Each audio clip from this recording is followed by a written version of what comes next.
Greetings, everyone, and welcome to another episode of the Critical Podcast. I am your host, Jimmy Good, and I am running this show solo this week. That's right. Once in a while, I do a solo show, answer a bunch of questions from the Legionnaires, and I'm going to talk about a few things maybe at length, just unabridged, not uninterrupted, all those types of things.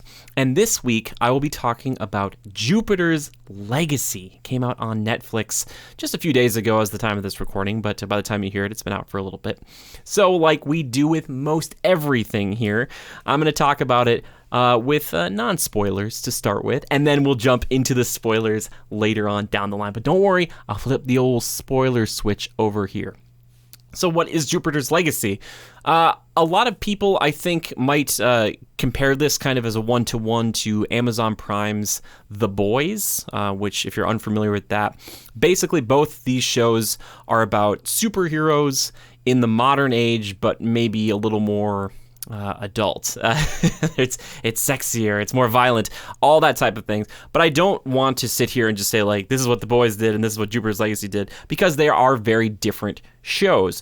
It's just the framing is relatively similar in some respects, but that is just me throwing praise at both because I kind of enjoy the framing of both. I love, as you can tell probably if you're watching this, I love superheroes. If you're not watching this, there's like a big Marvel thing over here. There's a big poster and stuff. Anyway, that may or may not be falling apart, but don't worry about that. But yes, so Jupiter's Legacy, it stars Josh Duhamel, who you guys might know from Transformers and also the TV show Las Vegas, which, by the way, I watched a lot of back in college. Great show, great show. After, I think it originally aired. I don't know if this is going to date this whole thing, but it doesn't matter. Anyway, basically, the show, from the trailers, if you've not seen it, and this is where I'm going to try to not spoil things, even though I think the trailers do show quite a bit. This show takes place mainly in the modern age, but we do get some flashbacks, which we'll get into later on. But Josh Duhamel plays a character known as the Utopian, and he, along with some other friends of his, are superheroes. They basically have a lot of similar powers that you're starting to see with Superman-esque type characters. They're all pretty fast, pretty strong, can fly, that sort of thing. He has the kind of classic laser vision and stuff, which I don't know if that's really gonna ruin it for people. It's not a big surprise or anything, but there are other people on his team who don't necessarily have those powers, but have different types of powers that might complement him. And basically, for many, many decades, they have been protecting the world. They are very, very good at it, and they've kind of they can hear things at great distances. They're kind of preventing all these catastrophes all the time, as if it were just you or me going to pick up groceries or, grab the mail or something like that. That's kind of how they treat these things. But there's this kind of a bifurcation between the present day and the past, which I think is really interesting, and I think is a selling point to this show that you don't get as much of in some of these other kind of more modern superhero shows. I will say this, though, there are some flashbacks, and it did remind me a lot of Arrow for anybody who's watched that show for a long time, and I was like, oh my gosh. So there's some, we'll get into that later on too, but it's really good. I like the show a lot. There's only 8 episodes of it, and Netflix does it where they kind of give you everything all at once. They don't do it week to week, or kind of how Amazon does it where they'll kind of give you 2 episodes, maybe 3, and then they'll do week to week after that. But it's easy to just get through pretty quickly in a weekend. It's just oh my gosh, it's kind of cutting through it.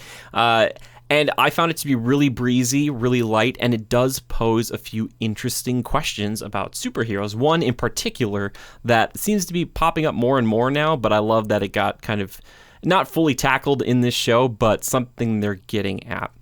Whole cast is great. They play off each other really well. There's this really interesting kind of dynamic between all of them, and especially if they've been working together for decades, that there's a lot of history there, which is kind of fun to unpack and to learn more about.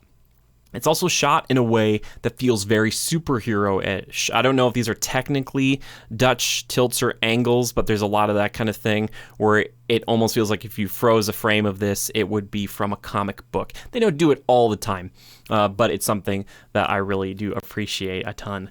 But yeah, the fight scenes are pretty kind of over-the-top spectacles. They're not all the time with these types of shows. I think a lot of people come in thinking that there's going to be like a lot of different fight scenes, but there aren't. But that's okay because the effects in them look really, really good. There's some characters who have kind of energy focused abilities and things that are really fun to watch, and you could tell that they probably aren't going to do a 5-minute fight scene, you know, with these characters, because it's like, wow, that would be a lot of effects for a show like this. But it all looks really cool, and kind of watching how the characters not only work with each other, but how they interact with other villains and what the world maybe is kind of like and how it's changing compared to when these superheroes started up their own, basically their own Justice League, which they call the Union.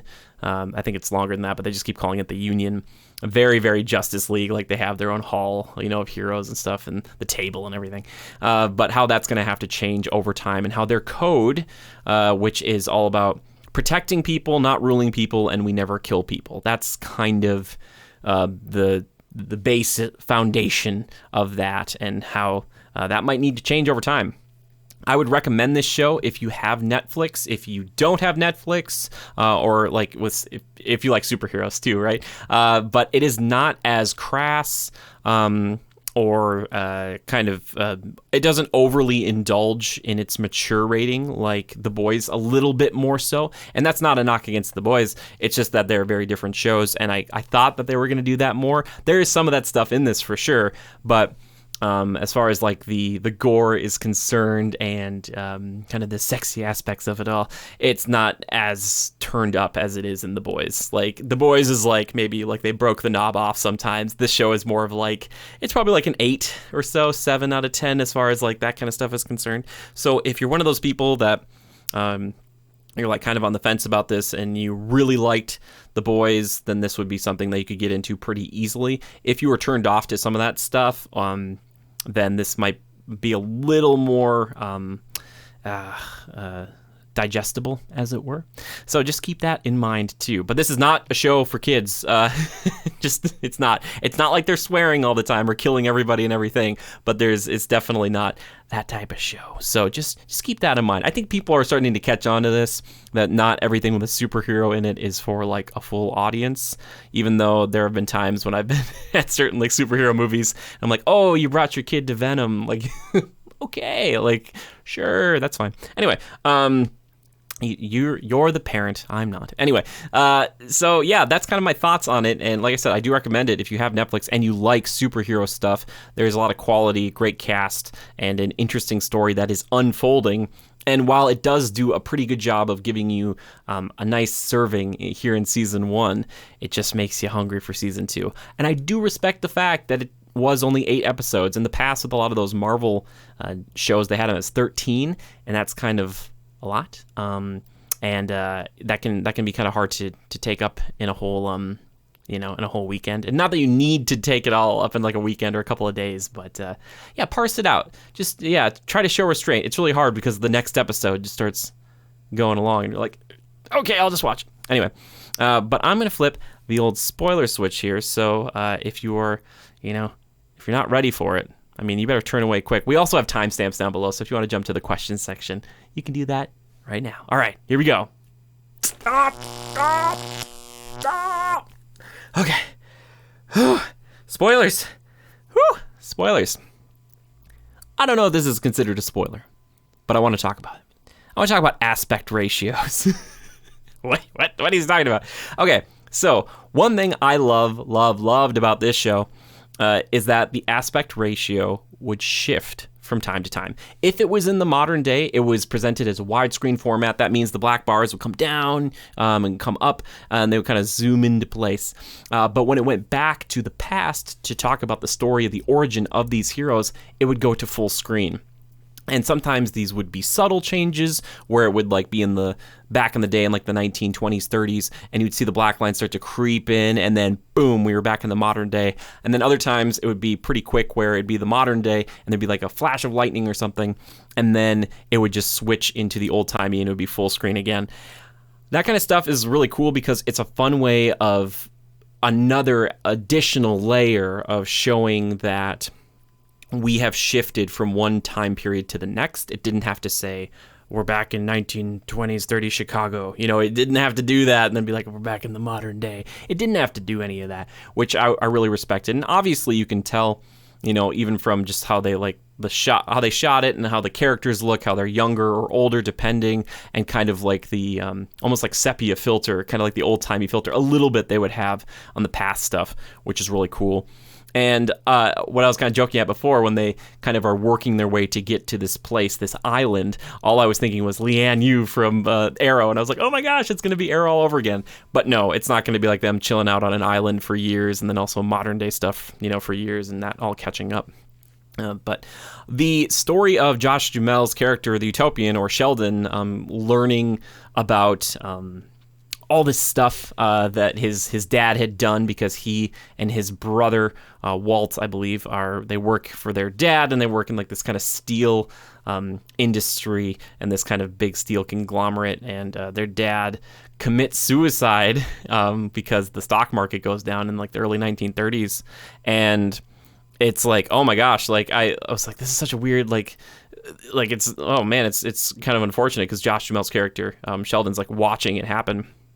His dad just like walks off the roof. And I like that from then on, something happens to him. He starts to see his dead father, like kind of just sneaking around, like saying creepy things to him. And he starts to go kind of insane, starts to get these visions, and eventually has to kind of get all these people to leave their lives and join him in this quest, which he doesn't know where it's going to take him, but he just knows that he needs to go there.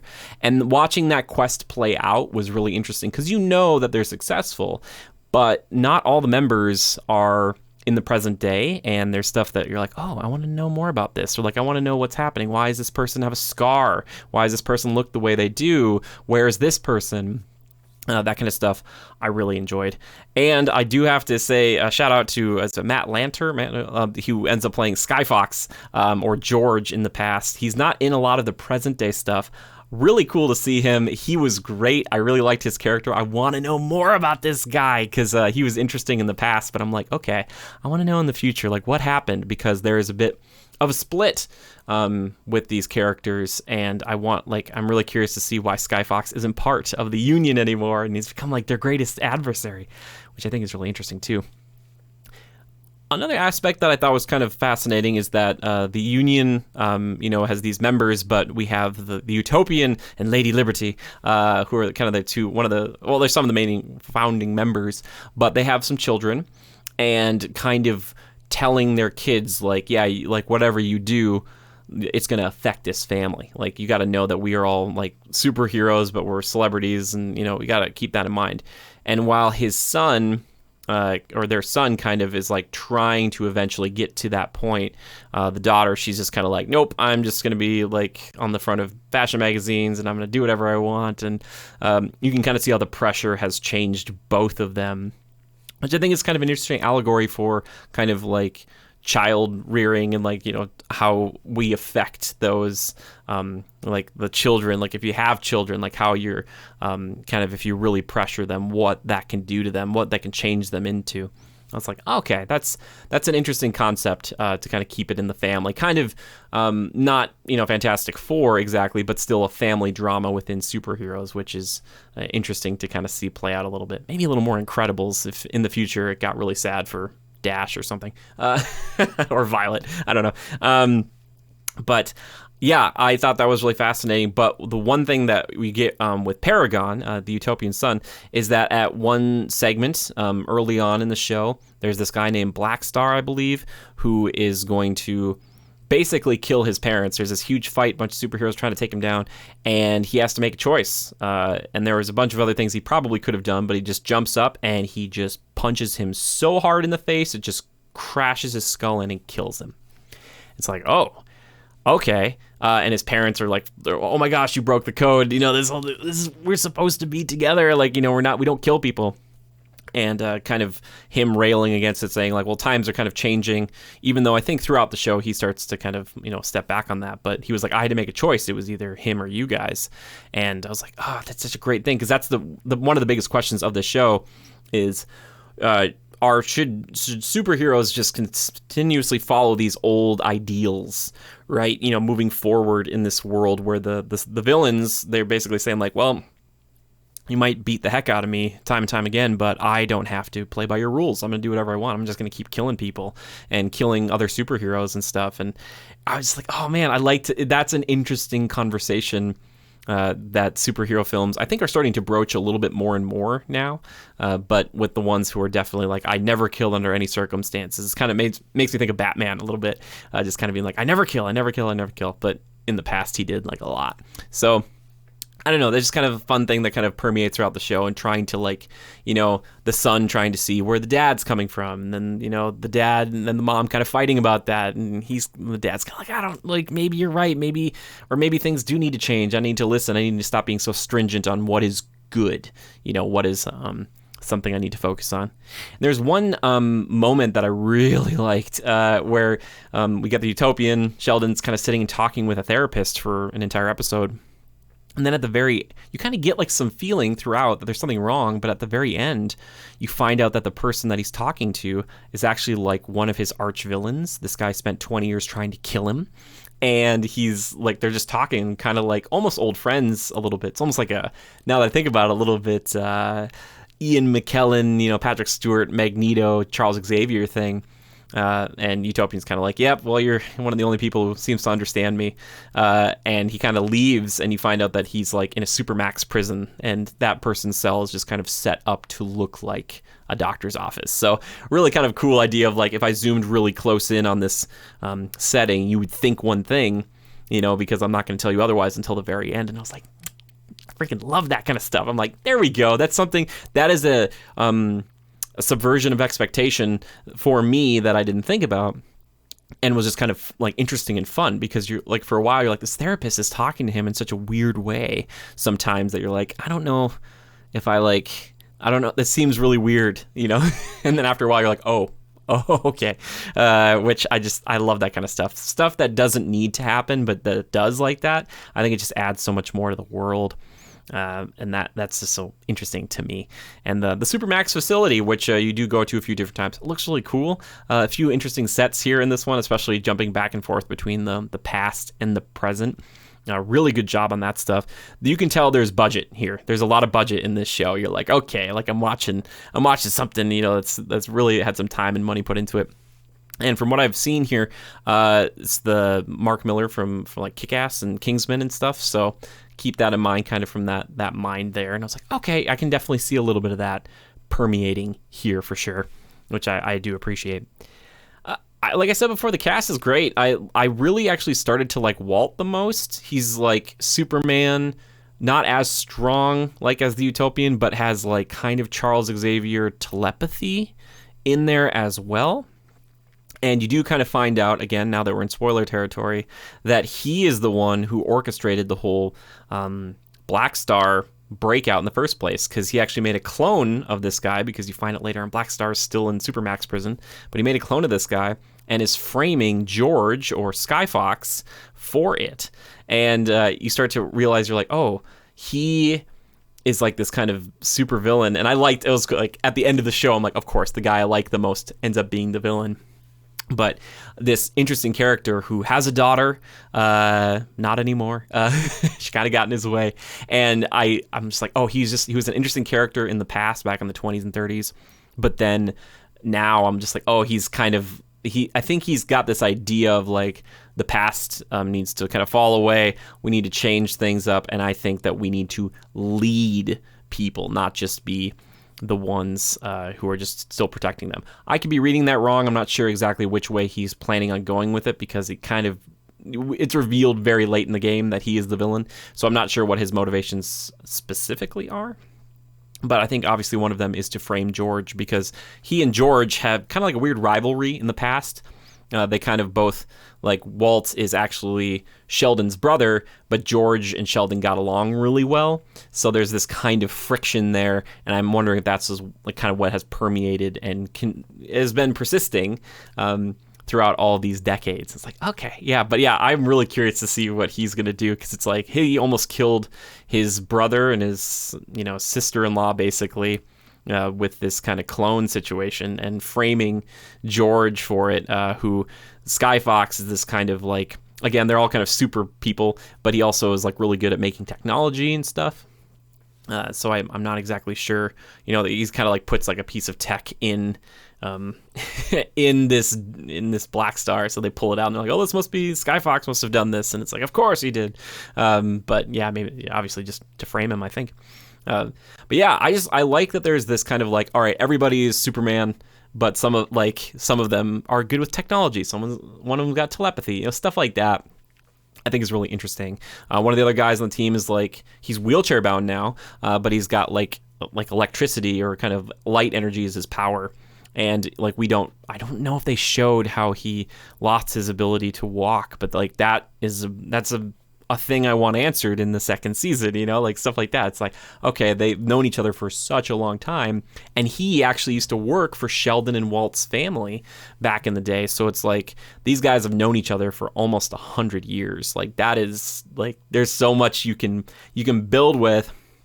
As opposed to, as I kind of keep comparing it back to Arrow, it's not just going to be on the island. The island was just to get there, to get the powers. We don't know why, but they overcame trials and the ordeal that many other groups of 6 never could. They would just always kill each other. They would not make it to that final stage. And getting it from aliens or something like that. But then they just show up back in the worlds and back to the ship that they, sailed out on with the costumes they have today. So those aliens must have known something, or those special beings were like, you're going to wear a helmet and everybody else isn't. And we're all having capes. Everybody's got capes except for maybe one of you. It's like, oh, okay. It's interesting. But yeah, I just want to know like how that group fell apart. That stuff is super interesting to me, and I'm really excited to see season 2 of this thing. I thought it was really good. I haven't covered everything in super detail. Utopian's daughter kind of falls for the son of Skyfox, George, and his son is actually pretty cool. He's got a piece of tech that allows him to teleport basically anywhere. He can teleport people places if they're holding it. He can teleport the thing into like somebody's heart and kill them, supposedly, like stuff like that. It's like, oh, it's cool, but he has no powers himself. So there's like all this stuff like I want to know about his relationship with George, and like Skyfox is kind of the big question. And while we do kind of get a little setup scene where we think that Skyfox is still like the main bad guy, at the end, inside the mind of the dead Black Star, and Lady Liberty jumps in there to help out. I think his name is Brainwave, or Walt, Sheldon's brother. Like, it's kind of funny because like they set that up to make it look like it's Skyfox, but I wonder if they were just playing that for the audience to be like, Brainwave like kind of shows up and he's like, it was you the whole time, but really no one else would see that except for him. So I don't know. I'm not exactly sure about all the mechanics and the workings of this type of thing, but it's cool. But George, man, George and Walt, I don't know. Might be screwing up the names on that. I'm pretty sure I got them right, but I hope. We'll see. But yeah, really cool cast. I really like this show. It is, kind of, it hurts a little because you like find these new things that you love and you just like want more of it, but then you're like, you gotta wait a little bit. You just gotta wait, But yeah, I'm interested to see where they go next with this, and it seems like every streaming service is kind of getting their live action superhero thing locked down. And yeah, I'm totally sticking around for this one. This is great. And also, I just really like Josh Duhamel. I like pretty much everybody on the cast, but him specifically, I just really like him. He does a great job of being like the golden boy back in the 20s, and then kind of losing his mind, and then also being this kind of like really just like this tired like superhero who's just trying to keep it all together and is kind of maybe feigning in strength a little bit. It's just a good show. I like it. I enjoy it. I recommend it. Please check it out and let me know what you think about it too, because while this is critical reviews, I would still love to hear what you guys think about this too, because that's kind of the fun, the dialogue, the back and forth. And if you've not checked it out yet, hopefully you skipped that portion and you still want to check it out. Or maybe you heard it and you're like, whoa, he was saying a lot of names really quickly, so I don't even remember what he's talking about. But yeah, tackling that idea of should superheroes kill or should superheroes lead. So interesting. Fascinating stuff. Marvel, please make Hyperion and the Squadron Supreme a thing, please, because that's basically what the Squadron Supreme is. Evil Justice League, takeover stuff. It's great. Anyway, But that will do it for the Jupiter's Legacy talk, which I'm just amazed that I can talk about that for like 25 minutes straight. But the thing I'm going to move into next is the segment of the show that I like to call, that you guys like to call, that we all like to call Time Killers. That's right, it's time for Time Killers. The games I've been playing, the movies and TV shows I've been watching. Talked about a show there. Besides that, I've still been watching Emperor's New School. There's like 50 or 52 episodes of that. It's pretty funny. I enjoy watching. It's kind of like my thing I watch before I go to sleep. I recommend just trying to find a show that's just fun to watch before you go to sleep, as opposed to something that's like really stressful. But yes, I've been watching that. As far as games go, I played a little more Outriders recently. I'm still kind of like, should I put out a review for this? If you're listening to this and you want to see a review for that, just tweet me and let me know. But there's still been some kind of technical difficulties with it, and it's just kind of like, and I don't know if anybody would care to hear about that right now. But I've been playing a lot of Pokemon Snap, and hopefully by the time you guys hear this, see this, all that stuff, there will be an incredibly lengthy review out on it. I'm trying to make the longest new Pokemon Snap review out there, really, really detailed, really, really specific, talking about the game itself along with comparisons back to the original, because for me personally, I can't divorce myself from it, and I was like, why wouldn't I just lean into that? Because if you guys are here and you're listening to my voice right now, you're not here for the timely information. You're here for opinions, and maybe just a little bit of lighthearted discussion. That's the hope, right? That's kind of pretty much everything that I've been checking out recently. Yeah. So that's probably the fastest Time Killers I've ever done. Anyway, one of them, these solo shows, I can just kind of go through them pretty quick.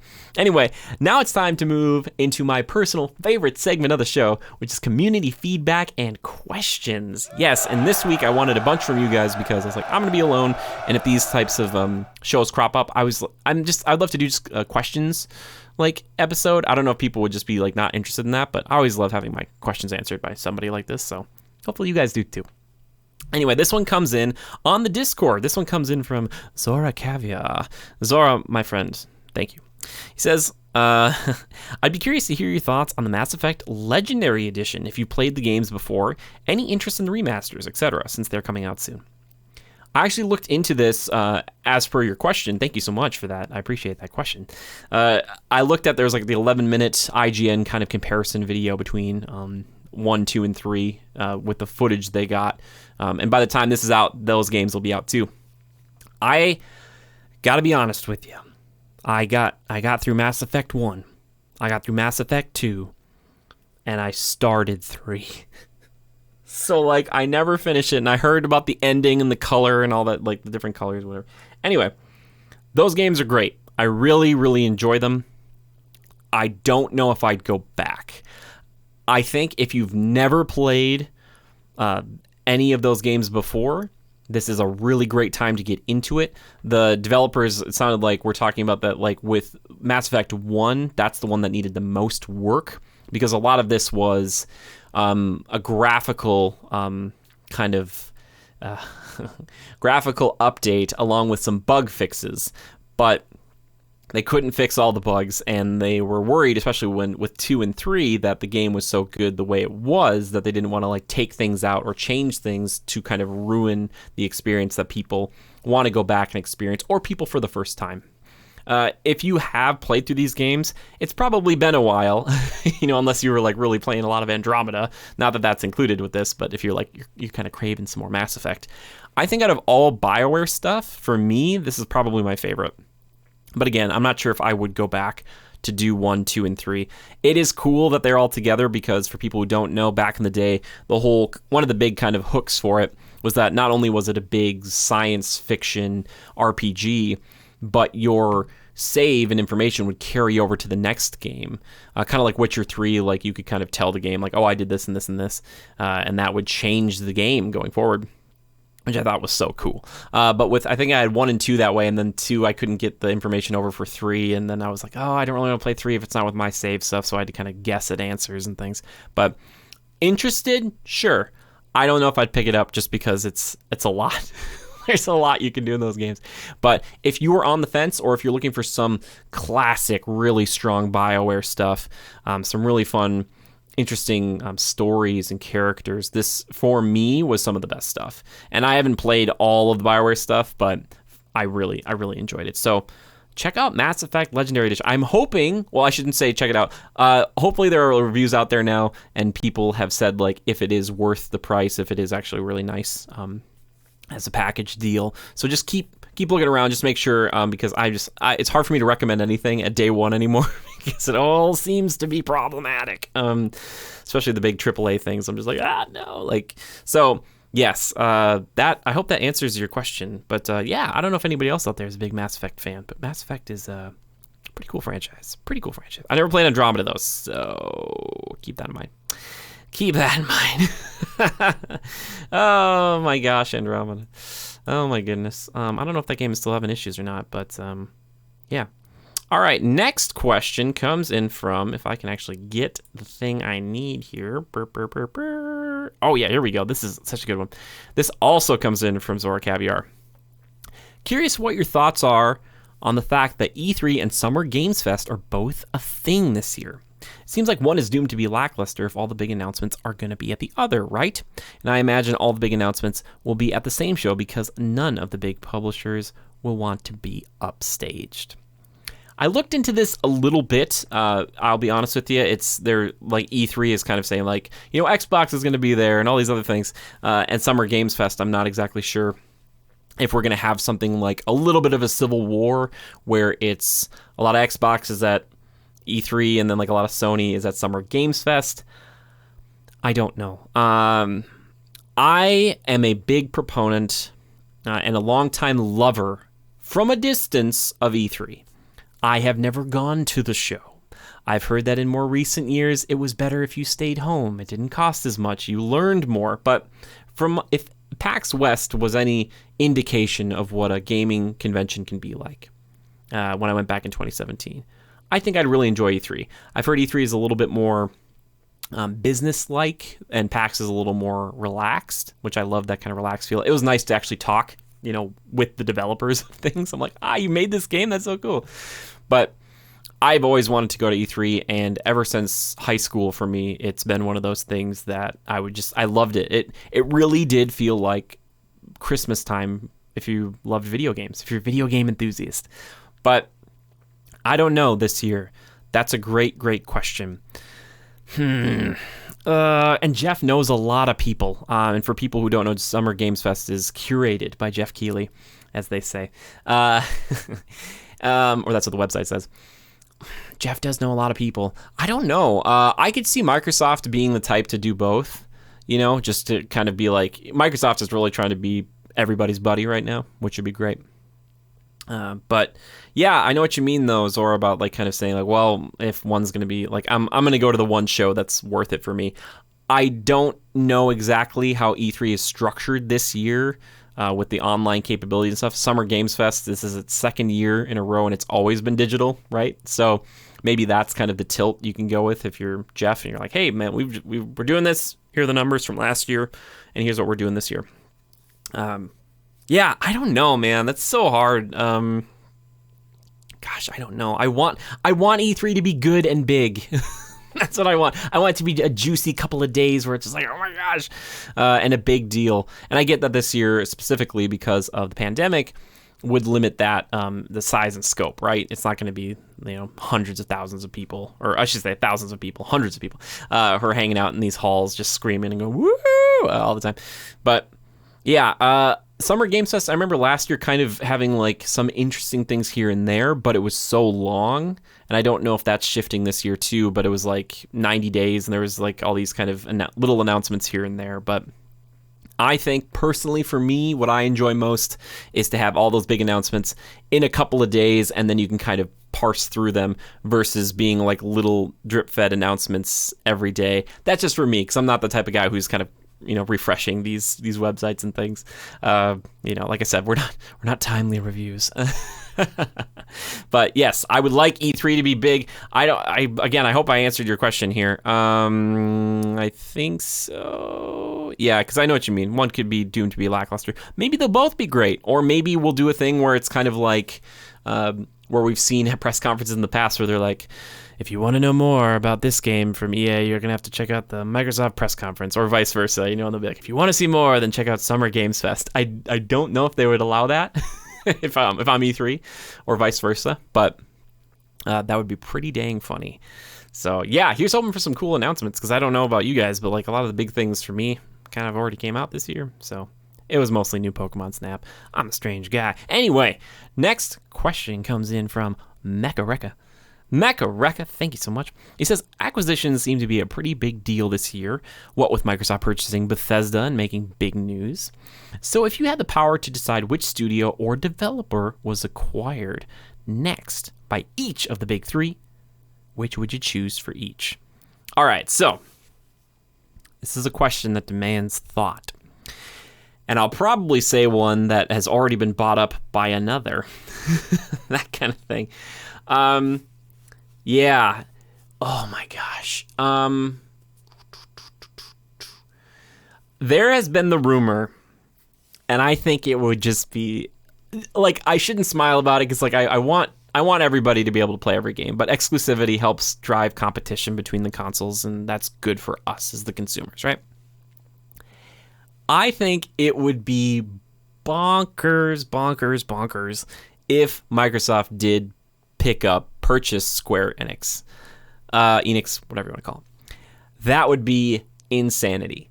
A JRPG studio that has been synonymous with PlayStation and Nintendo over the years, but like something like that would be bonkers. Oh my gosh, that would be nuts. And then there's groups like Capcom, who I just want them to kind of remain in play for everybody. Because I'm just like, because I have such a love for Monster Hunter now, I'm just like, I just think everybody should be able to play Monster Hunter. Yeah, I'm trying to think of other developers. Like, I don't think Platinum Games has been acquired by anybody. I would be curious to see if Platinum were picked up by by Nintendo or by Sony, like what specific stuff we would get from them. It'd be really interesting, right? You know what I mean? Like, I know a lot of people love Nier. I'm not one of them. But there's some games that they've made where I'm like, okay, yeah, we got something here. Like, I beat Metal Gear Rising: Revengeance, my favorite Metal Gear, recently, and I was like, this is a cool game. But so a killer soundtrack, by the way. Go check out the soundtrack. It's freaking banger, baby. Whoa, I'm hitting stuff. Anyway, I'm trying to think of who Nintendo could pick up. The thing with Nintendo, I don't want them to pick up anybody else, because like they've got it seems like such a solid group of like kind of like things that they're working with right now. I don't know if they need anything to help them, right? Like they have Mario, they work so closely with the Pokemon stuff that it's like they're part of that, Zelda, Metroid. Like, they just really, what they need to do is maybe pick up a group that is just going to make the next like big game that is like a Zelda that isn't the mainline Zelda stuff, and it isn't like a remake, like an offshoot, like something like that. It's kind of like the Forza Horizon team working on Fable. It would just be cool to see, some more offshoot stuff, or like Guerrilla Games, kind of going from Killzone to making Horizon Zero Dawn. I would just like to see like Nintendo be like, all right, we have our main line, we got, your Marios, Mario Karts, and your Zelda and stuff. But then like, well, I guess they have Hyrule Warriors and stuff, which is an offshoot. I just want to see, like, they have such strong intellectual properties that I think you could maybe do more with it. But again, I don't think Nintendo really needs the help. Nintendo's doing their own thing. And I'm not sure another developer, if they wanted to pick one up, who it would be and how it would bolster them. Do you know what I'm saying? I hope that makes sense. Again, I'd probably said something that cannot happen or will not happen or whatever else, but yes, I still think the biggest get though would just be, or just more JRPG stuff for Microsoft, because they're just so kind of like, they're still playing catch up with that whole like, oh, we've got Japanese stuff, like look at all the Yakuza games are on Game Pass, like we love JRPGs. So I think if they really started to get kind of nuts with acquiring Japanese studios, that would be like, it'd be like Sony, game on, baby. Oh my gosh. Yeah, anyway, great question. I hope that answered it. But I would love to hear yours as well. But I also think it is still good for a lot of these companies. Like if Nintendo bought Ubisoft, you know, like I don't know if I'd like if they pick them up. I don't know if I'd really want that. I like groups like Ubisoft and Capcom to be kind of these like almost mercenaries or kind of working for everybody. And that I think is great because that allows more people to play their games, which is cool, which is a cool thing. But well, Nintendo and Ubisoft do get along pretty well. There's that. Remember when they both had the Mario plus Rabbids thing? Anywho, we're gonna move on to the next question here. Actually, we're gonna take a Twitter question here. This is such a good one. This one comes in from @MissileMage. He asks, with the release of Hood Outlaws and Legends, looks like an interesting game, a very important question came to mind. If there was a Shrek multiplayer game released, who would be your main? By the way, that whole part where I said it looks very interesting, that was me, Jimmy, saying that, not MissileMage.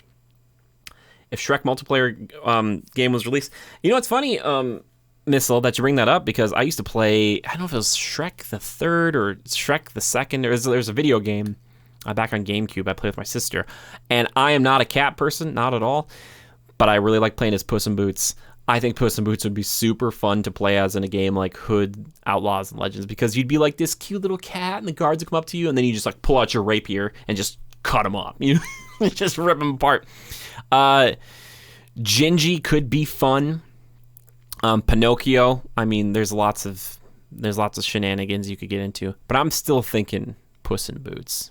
Solid question. Made me laugh out loud when I looked at it. I was like, very good. Great question, Miss. Thank you. Mekareka submits one by Jonah Gomez. Jonah, how you doing, buddy? This comes in the Discord. What anime are your go-to favorites? Do you have anything good that you're watching now? What would you generally recommend to anybody looking for a good show to watch? And most importantly, who's your favorite waifu? So many questions. I freaking love it. Okay, what anime are your go-to favorites? My favorite anime of all time, short form, Code Geass Lelouch the Rebellion. Oh my gosh, what a banger of a show. I actually have an anime attack that is like ready to go, more or less. I just have to put a few things together, and I'll put it out there for people. If people don't know, Jonah, I don't know if you're listening to this, I have a very... it's only a few episodes show called Anime Attack here on the channel that, man, it just once in a while I just go off and talk about anime. If people want more of that show, let me know. I kind of put all these like shows out there to see kind of what generates interest and what people want more of. And if I'm doing that, then I probably need to make more Lord of the Rings videos. Anyway, but yeah, so that one, I think my favorite long form one still is probably Naruto. I know that's not really like a cool answer or anything like that. But yeah, there's something about it that I just kind of grew up with Naruto, and it's one of the first anime that I saw that I was like, whoa, like in high school, I was like, what is this? The Bridge Builder.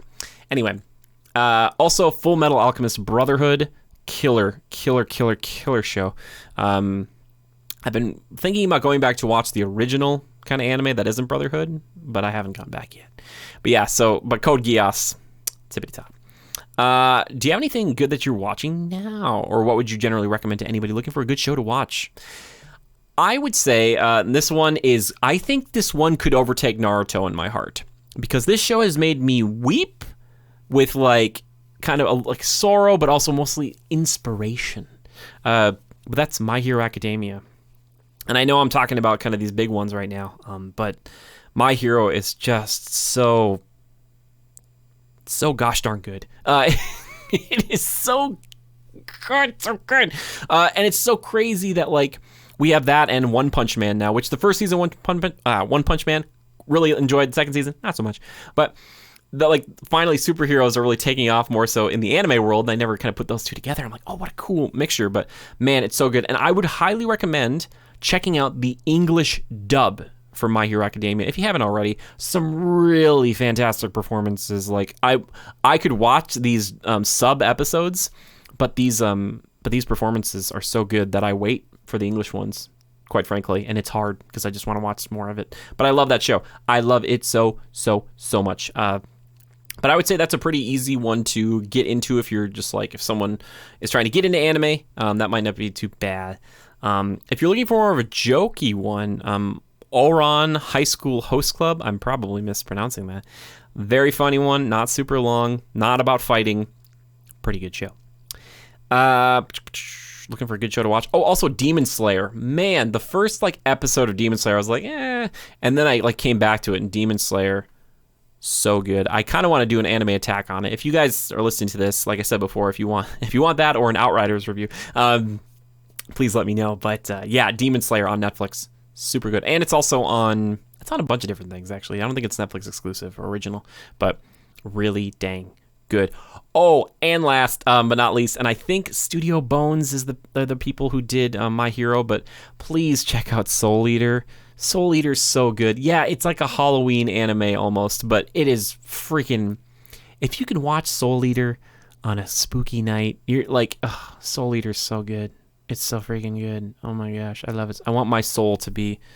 Let's go Soul Resonance. You know, like I want to have a huge soul. If you watch the show, you'll know what I'm talking about. Soul Eater is great. Yeah, super dang good. Who is my favorite waifu?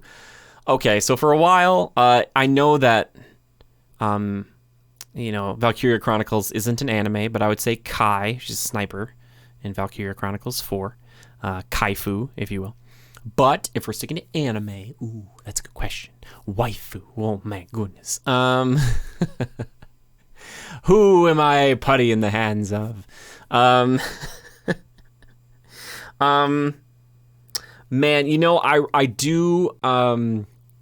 I do really, I don't know if she's a waifu. Olivia Armstrong from Full Metal Alchemist Brotherhood. I respect her. I don't know if she's a waifu though. She'll just beat the snot out of me. Just throw me through a wall. My gosh. Winry is great. Thinking about Full Metal, I gotta stop that.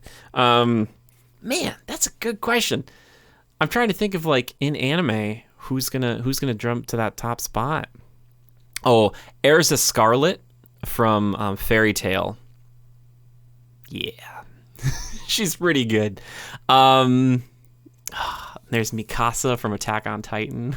Oh my gosh, just like death incarnate. I love her. And she's 19, so it's yeah. I don't know how old Winry is.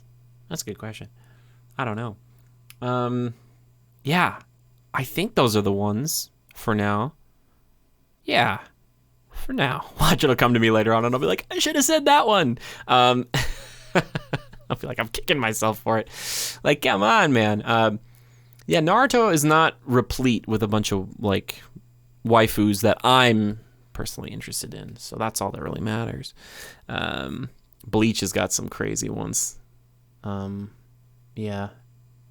There's the one that turns into a cat, though. No. No. Yeah. I think that'll do it. I'm pretty sure. I say that now, and later on I'll be like, why didn't you think of this one? Anyway, but yeah, I hope that answers your questions. Super great questions. Thank you guys so much for writing in. I really do appreciate it. Like I said, this is a solo show this week. Might be doing more of these in the future. I have no idea. Times are crazy, and I just want to keep doing this show. And besides, you commenting on that stuff, or the things I was talking about before, let me know if you like the show. Do you like the show? Do you want more of the show? Do you want the show to continue on a weekly basis? I really would love to know. I know we have a few people listening via Spotify and other places. If you're just doing like an audio version, let me know. Let me know if the sound quality is good. Or if you guys are just like, you don't need to do the video. You can just go back to audio. I just want to know. I've been doing this show for 269 weeks in a row. And I hope people like it. I know everybody's got a podcast and everybody plugs it. But instead of doing that this week, I just want to thank you. Thank you so much for listening. I appreciate it so much. There's going to be things popping up on the screen here. And also a huge thanks to our patrons.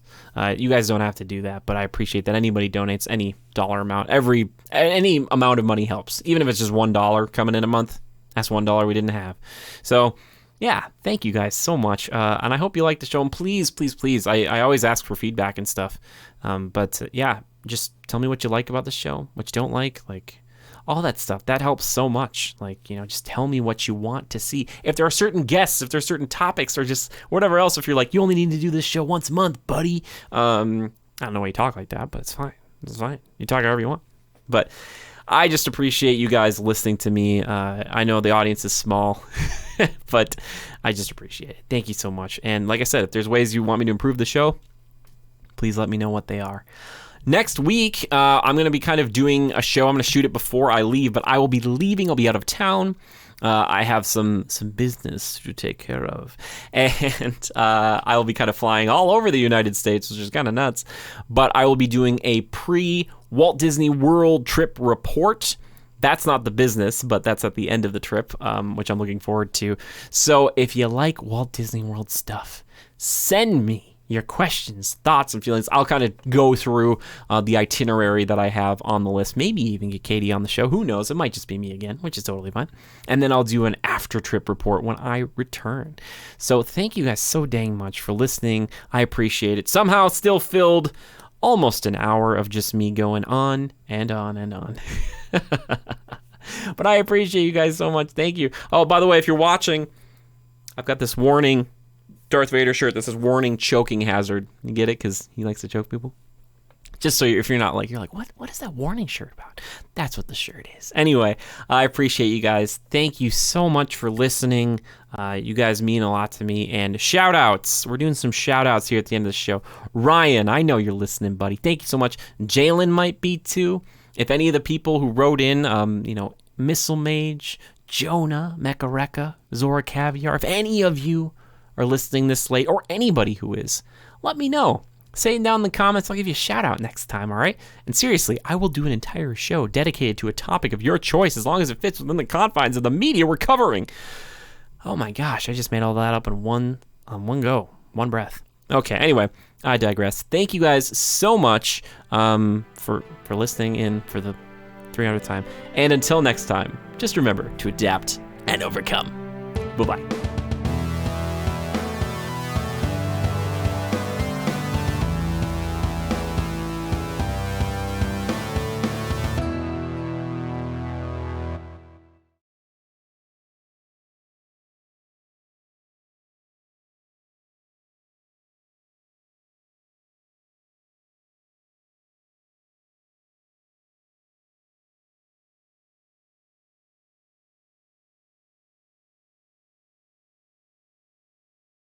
Charmeleon, Wartortle, Mewtwo, Tentacruel, Aerodactyl, Armanite, Slowpoke, Pidgeot, Arbok. That's all, folks!